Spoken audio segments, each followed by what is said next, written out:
Well, if the developers had a difficult time adopting the book, which is difficult, I give them that, there was nothing stopping them from creating an enjoyable first-person shooter. And they failed, they failed hard.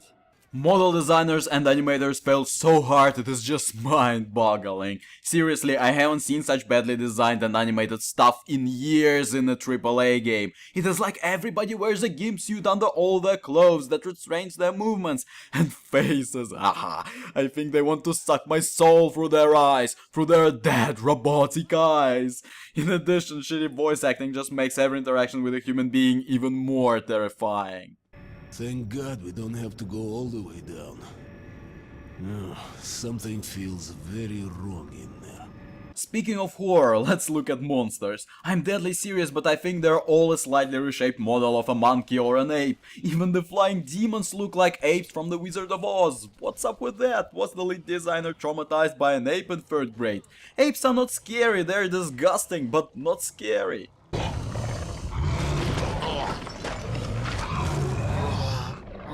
By the way, I still don't know for sure if the game wants to be scary or not. I kinda feel that it wants to scare me, but every attempt passes unnoticed. It kinda does what Fear series does, dividing scary and shooty bits. But scary bits suck even compared to Fear standards, which means they didn't even intend it to be scary, I think. So let's give the game a free pass on this one, because I may be overthinking it.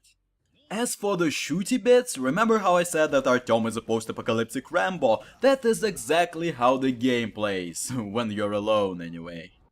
Yes, it gives you a stealth option, but stealth in this game is so broken it is easier to shoot everybody. After finishing the game, I still don't know how stealth works exactly. It seems just random. If you get spotted, every guard on the level gets alerted. You can use silent weapons to kill guards, but most of them wear bulletproof gas masks and require several shots to the head to put them down, which sometimes alerts their friends and sometimes not.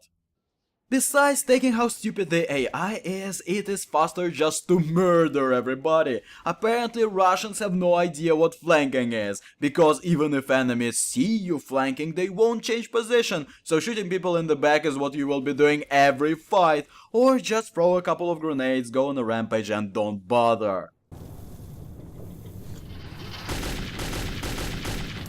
What I hated though is bullet spongy enemies. The whole second half of the game you are fighting armored Nazis who just refuse to die. Remember about bulletproof gas masks? They do have those. Making shooting more arcadey takes away from the experience and makes you believe in the reality of the situation less and less. Monsters are dumber than humans, but supposed to be a new step in evolution. Good luck with that. They don't have any AI at all, they just charge at you, but even if they reach you, it is easy to avoid them by just running around. Also, squad combat deserves a special mention, because if there are friendly NPCs around, your only tactic is not giving a fuck.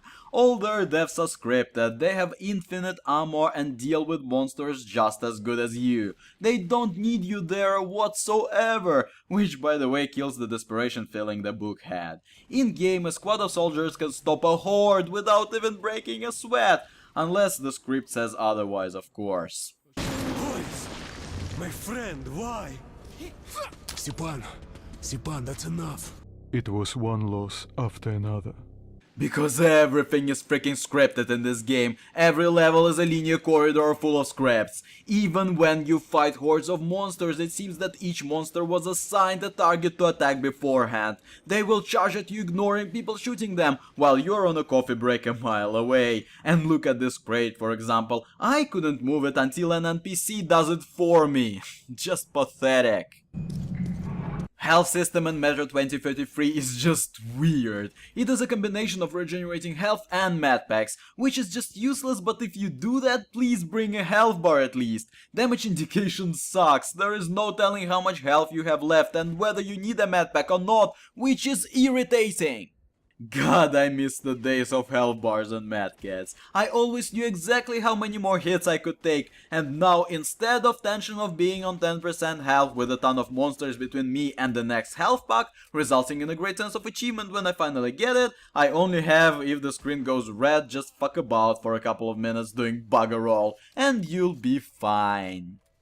By the way, you die quite fast and most of the time because of the reasons unknown. I'm not joking, I can't even count the number of times I died thinking, what the fuck just happened? You just die and that's it. Maybe a game also wants to be a dick once in a while, secretly telling the player to stop playing it. Because when you turn it off, it hides in the darkest corner of your drive and cries itself to sleep, avoiding the judgmental looks of other games.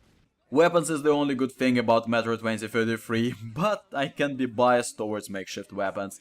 I love that stuff and Metro has a ton of it. Some weapons even sound okay. Well, they handle like us, but not like a giant ass, so it's not a big deal. However, there is no option to upgrade them yourself. You can only buy already modified ones, which just sucks. Recommended. But what the game could absolutely do without is first-person platforming. It is never a good idea. In first person there is no telling where you are exactly, since you don't even have legs. You are a floating camera with a gun, which makes measuring jumps just awkward. What also got on my tits is Artyom's name. I'm not joking, every fucking dialogue, Artyom, Artyom, Artyom, like I'm in a freaking anime. Or the game is afraid that the player just fell asleep, so it tries to keep your attention by being as annoying as an androgynous anime schoolboy. How about making the game fun to keep me focused? Shocking idea, is it? Hello, Artyom. Let's go, Artyom. Hello, Artyom. Artyom. Artyom, get a weapon. Artyom, are you alright? Hello, Artyom. Artyom! Artyom, here! Move it! Artyomka! Artyom! Artyom, save me! Conserve the ammo, Artyom! Conserve the ammo! To Artyom. Hell, if not for you, Artyom. To you, Artyom. Artyom! To you! Artyom, to our luck! And to Artyom! Come again! To you, Artyom. And finally, a thing that this game should rot in hell for. Product placement. And the worst kind of product placement imaginable. Holy fuck, it is infuriating. There are Metro 2033 books all over the place. Who could have thought it is a good idea? Anything, just anything else would work except this. Coca-Cola would be fine. Any branded clothes would do. Because they actually could have existed in this universe, but not the freaking books about the universe itself. Have they come from a parallel dimension? Are people reading about themselves there? What the fuck?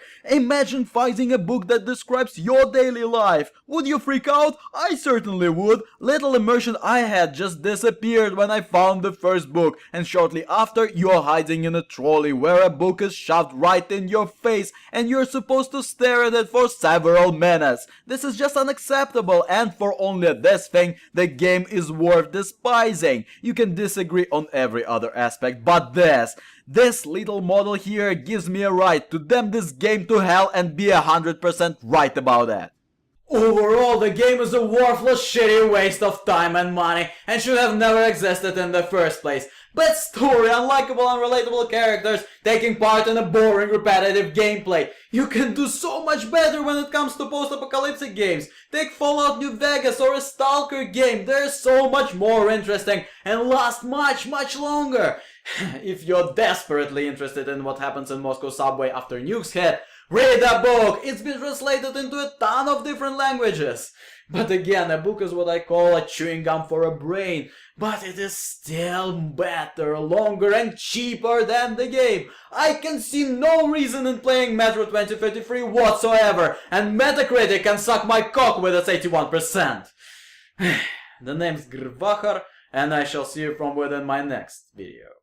Goodbye, goodbye, see you again. Goodbye, goodbye, see you.